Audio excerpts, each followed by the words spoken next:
Hey, hello, Goons. My name is Alex, and welcome back to Let's Play Pokemon Let's Go Pikachu. In the last video, we managed to defeat Brock. We also got our third party member, which is Magikarp, and today we are going to be tackling Rock Tunnel and Blissey Jump Scare. Or no, that's Chansey. I'm sorry. Blissey is the Gen 2 evolution. My bad. But anyway, so. At the time of this video, so at the time that you're going to be seeing this video, well, it's going to be my birthday, you know? I won't give away my age, because, you know, I don't think that's kind of necessary, on the internet, but, you know, I just thought I'd let you know. Now, the reason that I kept this Chansey encounter here is really just to show you, well, one, the new encounter, but two, just how tricky some encounters can be on console mode. Like, if I was doing this undocked and using the gyroscope, I could track Chansey a lot easier. And, well, I've actually done that before, off screen. But, yeah, anyway.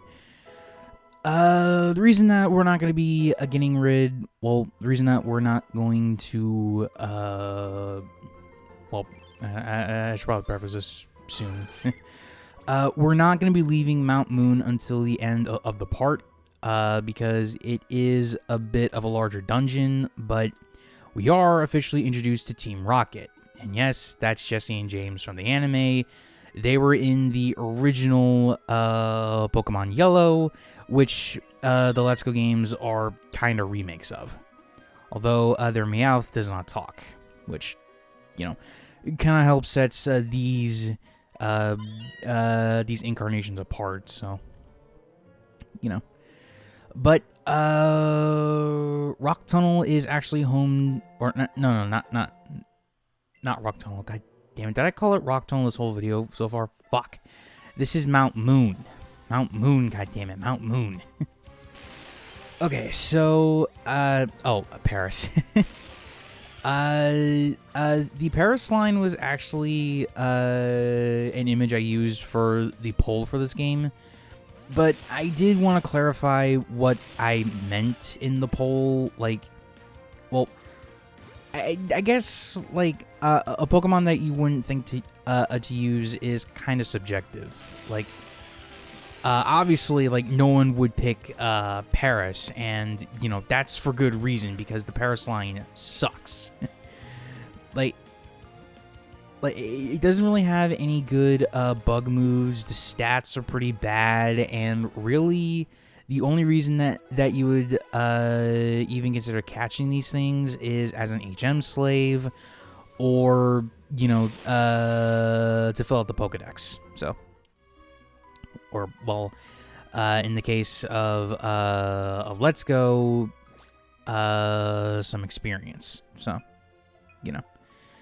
Now, Mount Moon is home to a bunch of other Pokemon. Chansey, as we saw earlier, as well as Paris, but also Zubats.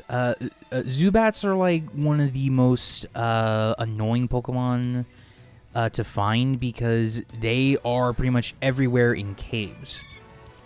Like that's kind of the running joke. Zubats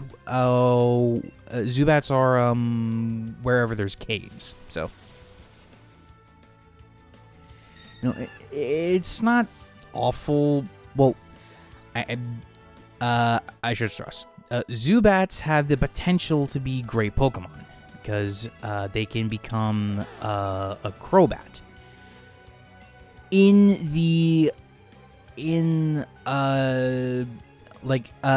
Gen 2 onward, except for this game, they can become Crobat, which is a very fast and decently powerful Pokemon for what it is. Problem, though, the Let's Go games only use a Pokemon that are from the original 151. Because, yes, technically Mew does count, but you need an accessory in order to get it, so... yeah, oh well.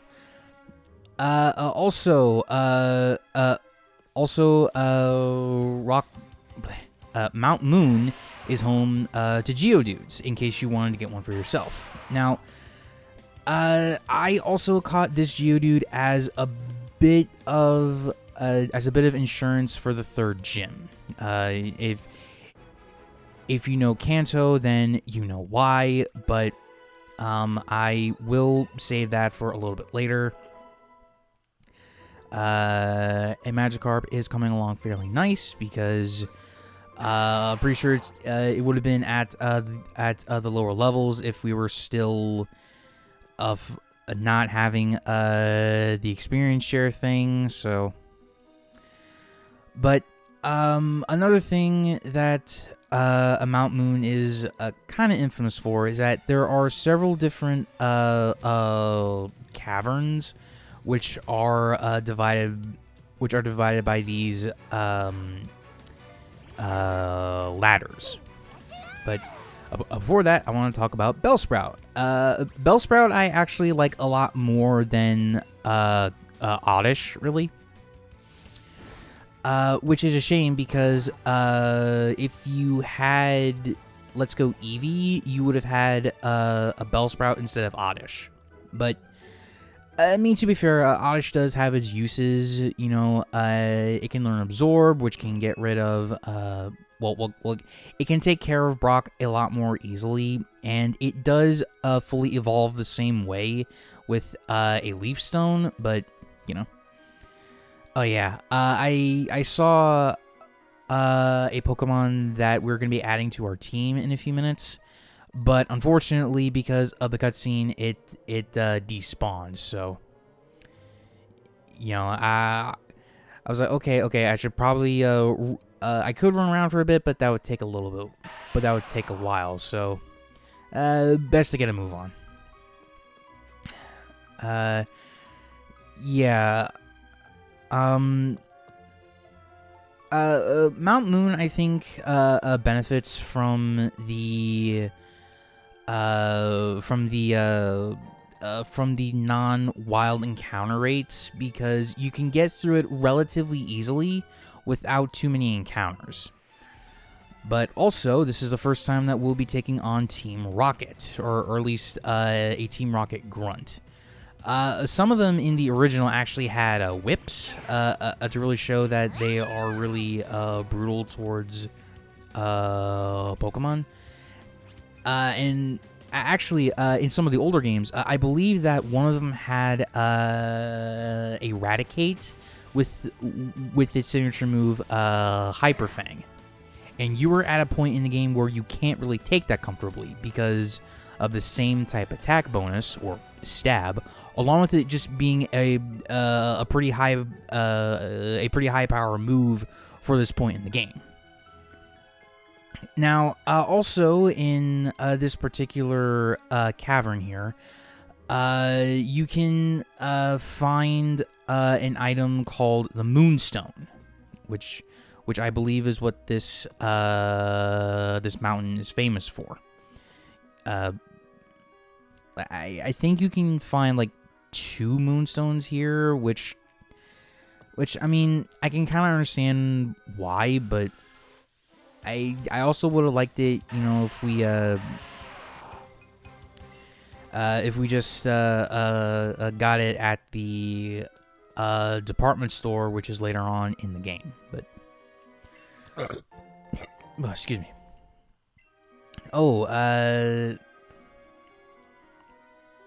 So, I should probably explain a few of the other items that we're going to get here. So, ethers will basically think of it as like... Well, actually, I probably shouldn't because it's not a good comparison. I was going to think like regular Final Fantasy thing, you know, like a typical JRPG, but That's not really what it is, so yeah, no well. Anyway, now we have Grimer. Grimer is, like, I would say that Gen 7 actually did Grimer a pretty huge service with its Alolan form, because it gives it the Dark typing, which is pretty great. Although, unfortunately, I believe Grimer is a version exclusive for the game. I think it is. Do not quote me on that. I don't know every single version exclusive mon for the game, but you know, it could be a possibility. So, but anyway, he didn't really have anything of note there, so just get past that entirely.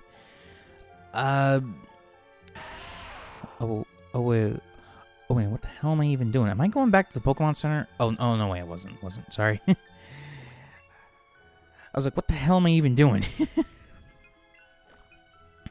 Though Brute Root is actually pretty close to evolving, which is thankfully still, which we will get by the end of the video. In some of the earlier games, that lass over there, sorry.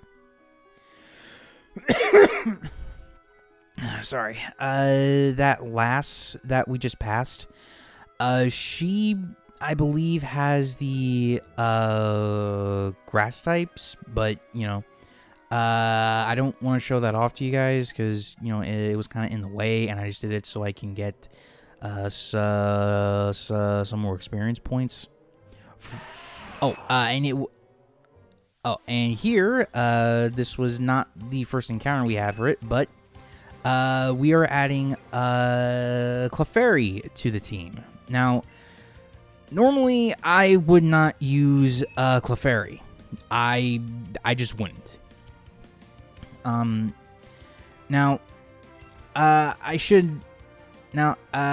really should kind of make this clear.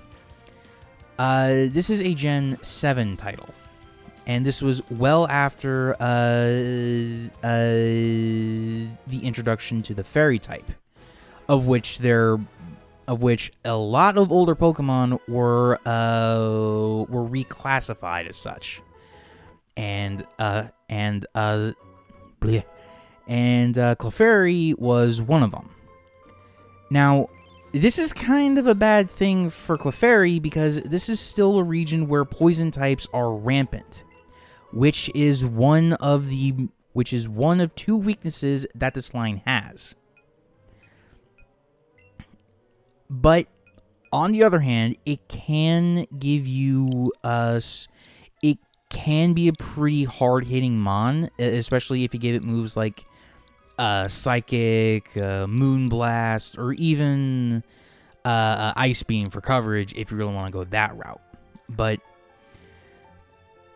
like, I don't know, just like I would never think to use this mon because, also in addition to it just being kind of a risky move with the amount of poison types going around and the occasional Magnemite. Well, Magnemite / Magneton, or just any Pokemon that happens to know a Steel-type move. I would say that using Clefairy is kind of a gamble. Because it doesn't have just one weakness, because it doesn't have just a fighting weakness anymore. Okay, it's a pure fairy now, meaning that it is susceptible to a fair amount of Pokemon here, like the Bulbasaur line, for example, the Oddish line, Bellsprout line, Grimer, and Zubat. Zubat's also poison here, and with the advent of Gen 7, it can learn some pretty good moves, like a Poison Fang eventually, and one of its infamously bad moves, Leech Life, was actually buffed, so now it's a lot more powerful. Oh, and also this trainer just has a Brock's team, but I believe in some of the older games he had 2 Geodudes and an Onix, but I could be wrong on that. Anyway, so one of the things that I also... Well, okay, sorry. So, so what I was saying about Clefairy earlier, like, that's what I would consider a mon that you wouldn't necessarily use because it's too much of a gamble, or you have a Pokemon that, or like you have a mon that fills a similar niche. Like, for example, when Magikarp evolves, there are a lot better water types out there for you. Granted, some of them are a version exclusive, but I mean, with Gen 7, I mean, Tentacool isn't too bad, along with Tentacruel. You can find Staryu and Starmie, which are really, really powerful, but I think you get them a little too late in the game. Slowbro, I believe, is a version exclusive.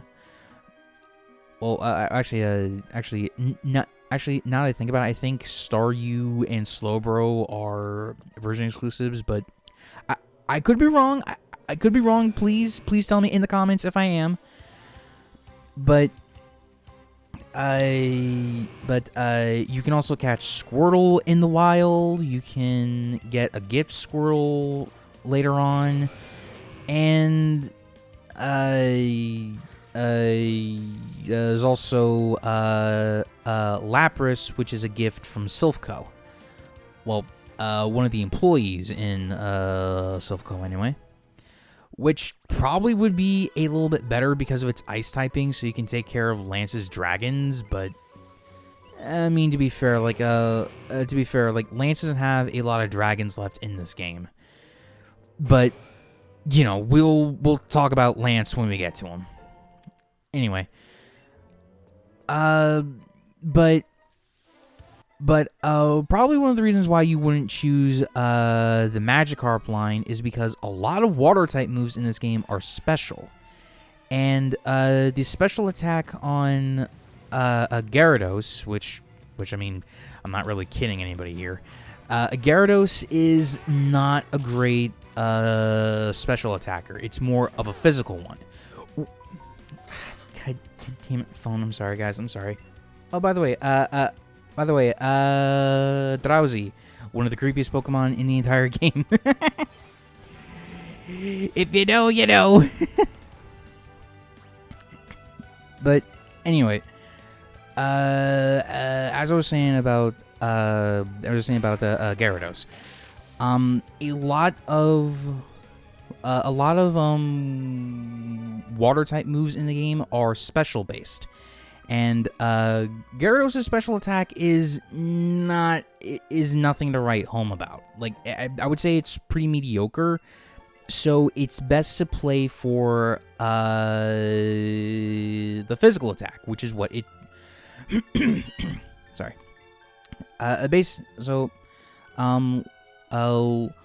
Long and short of it, a Gyarados' physical attack is better than its special attack, and you should prioritize that. Problem is, there isn't a lot of there isn't a lot of physical water type moves. Not even moves like Aqua Tail are here. There is, and it doesn't learn Ice Fang, which is one of its bread and butter moves. Though thankfully, it still has Crunch, I believe, which for Sabrina is a godsend. because psychic type Pokemon are pretty frail. Oh, and also don't ask me why, but I kind of like the female rocket grunts in this game. I don't know why. I think it's the face and the hair, but I don't know why. Okay, it's literally just my artist eyes kicking in. I don't know why. Anyway, so you're probably asking yourself, well, why is Team Rocket here? Well, good question. I think they're just digging for fossils here, which they can resurrect and have them turn into powerful Pokemon, which is not inaccurate. Oh, and I also kept this particular Geodude battle in because this is the catch that will, which will let Brute evolve finally. Y'all been waiting for this the whole video, right? But, okay, so, in the original Gen 1 and the Gen 3 remakes, when you go to Cinnabar Island and get the fossils, revitalized, right? Those guys will be at level 5, which is not exactly a good point for the game, right? That is a starter level territory. But I believe in this game the levels are a little more reasonable. I think. Do not quote me on that. I have not tried that myself because I think I don't really have much of an opinion on using the fossils because I don't. In fact, the only fossils I use are from Gen 6. Anyway, now we have Ivysaur. Ivysaur is definitely one of the cooler looking, well, probably the second coolest middle stage starter. Probably. I don't know for certain, don't quote me on that. And mainly because it's a very subjective thing. But also, I probably should mention this. I did not get the Moonstone in Mount Moon for this video. I got it off screen, which was when the third week of footage, which is what's gonna happen, which is what you're gonna be seeing next week. I just went back to Mount Moon off camera, and and got the stone from there, so I can evolve Chloe, which is what I named Clefairy, when she's probably ready, you know. Now we got, okay, so the scientists, as you saw earlier, sent out a Voltorb. I have some PTSD with Voltorb, but at least I got him off screen. Basically, he's just fast. There's nothing really to say about that other than explosions and stuff. But now we have Magnemite, and there he goes.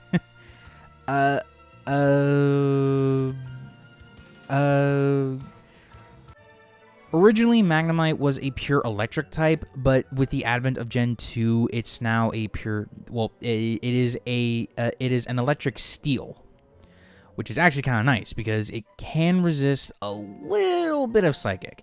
Not much, but it's not quite as frail. Now, after you beat that scientist, you're given the option to pick either the Helix fossil or the Dome fossil. So do you praise Lord Helix or do you just hide in your shell, basically? Honestly, I go with the Dome fossil every time because I like the Kabutops line a lot more. It just looks so cool,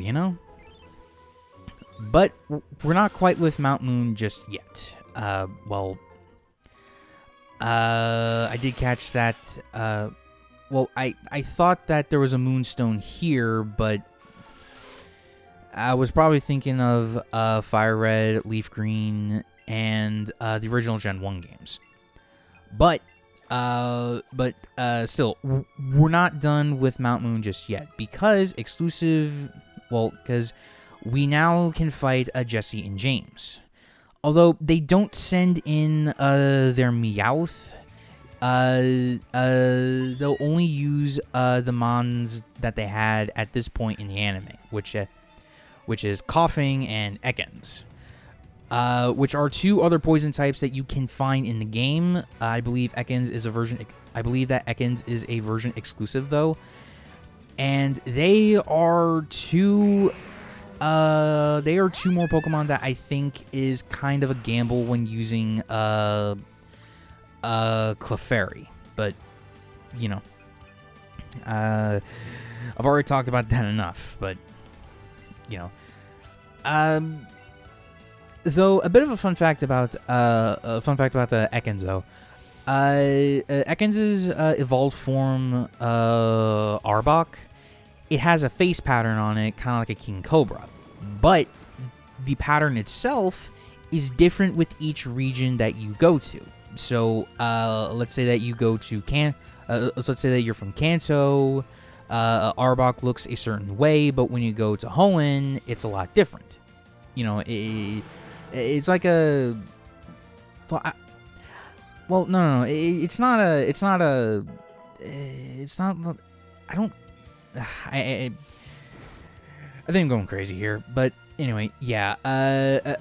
Jesse and James are like pushovers, really, because yeah, they are pretty iconic, but they are the way that they are for a reason. So,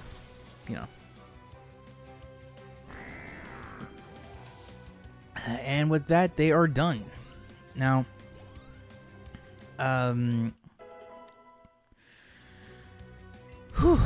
and Stealth Rock. Cue the crying Charizard meme. Stealth Rock? I'm sorry, that just makes me laugh every single time. Oh, yeah, play with your partner. Yeah, that face kind of, that face was kind of like how I was like, oh god, am I really gonna be playing this game for you guys? Because I haven't really gone into this much, but I say much after the first two videos, but I am not that big a fan of these games because it feels like it's because I think I've also said this too, but it feels like that it's one thing trying to be another, right? Like, the catching Pokemon without battling them first, that is definitely a thing for Pokemon Go, right? And you're bringing that to the home consoles, but with the battle mechanics of the you're structuring it around trying to be a legitimate Pokemon game. And, I don't really think that is a good... it's just like, it's two worlds trying to conflict with one another, right? And that's what I'm not a big fan of for the game, because, it feels like you're too over-leveled at... you're either too over-leveled or too under-leveled at certain points in the game, Oh, and also, don't ask me how going up a ladder will instantly get you into the exit of Mount Moon. I don't have an answer for you. So, anyway. Whew. If you enjoyed the video, please be sure to leave a like, comment down below And subscribe to the channel if you're new around here. We're on the road to 1,000 subscribers. and who knows? Maybe we'll hit that one day. Until next time, Goons, remember, reach for the stars.